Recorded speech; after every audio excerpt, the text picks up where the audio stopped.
नमस्कार, मी जगदीश देशमुख। आज महाराष्ट्रामध्ये आपल्या सगळ्यांचं स्वागत। महत्त्वाच्या बातम्या पाहूयात। सुरुवातीलाच बातमी आहे अहिल्यानगरमधून। अहिल्यानगरमध्ये धार्मिक तणाव वाढलेला आहे। अहिल्यानगरमध्ये पोलिसांचं संचलन सुद्धा झालेलं आहे। अप्पर पोलीस अधीक्षकांच्या उपस्थितीमध्ये हे संचलन पार पडलं। नागरिक आणि व्यापाऱ्यांमध्ये भीतीचं वातावरण मात्र कायम आहे। तर अहिल्यानगरमध्ये धार्मिक तणाव हा वाढलेला आहे। रांगोळीवरून हा तणाव वाढला होता। त्यानंतर काही प्रमाणात लाठीमार सुद्धा पोलिसांनी केला होता आणि या ठिकाणी आता पोलिसांचं संचलन सुद्धा पार पडलेलं आहे। अधिक माहिती घेऊया। आपले प्रतिनिधी किरण गोटूर आपल्या सोबत जोडलेले आहेत। किरण, सध्या अहिल्यानगरमध्ये कसं वातावरण आहे? जगदीश, आता तणावपूर्ण शांतता अहिल्यानगरमध्ये आहे। दुपारच्या वेळेस धार्मिक भावना दुखवल्या प्रकरणी एक जो गट आहे तो रस्त्यावर येऊन आंदोलन करत असताना काही आंदोलकांनी दगडफेक केली आणि त्यानंतर पोलिसांनी लाठीचार्ज केला।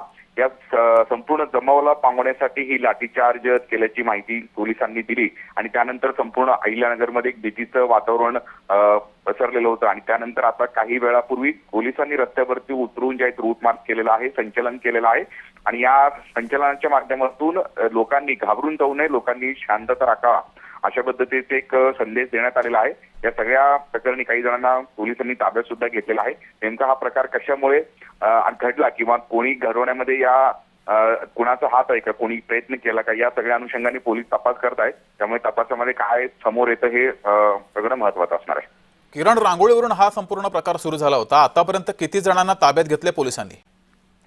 एक्झॅक्टली आकडा कळू शकलेला नाहीये। धार्मिक भावना दुखवल्या प्रकरणी ही संपूर्णपणे घटना घडलेली होती। काही लोकांना ताब्यात घेतलेला अशा पद्धतीची माहिती पोलिसांनी दिलेली आहे आणि कुठल्याही अफवावरती विश्वास ठेवू नका अशा पद्धतीचं आवाहन सुद्धा पोलिसांनी केलेलं आहे। एका रांगोळीच्या माध्यमातून एका विशिष्ट समाजाला ज्या आहेत चिडवण्याचा प्रयत्न किंवा धार्मिक भावना दुखवल्याचा प्रयत्न हे केलेला आहे अशा पद्धतीचा आरोप या गटाकडून करण्यात आला आणि त्यानंतर आंदोलन होत असताना काही लोकांनी दगडफेक केली आणि त्यानंतर हे लाठीचार्ज झालेला आहे। अशा पद्धतीचं संपूर्णपणे ही घटना घडलेली आहे।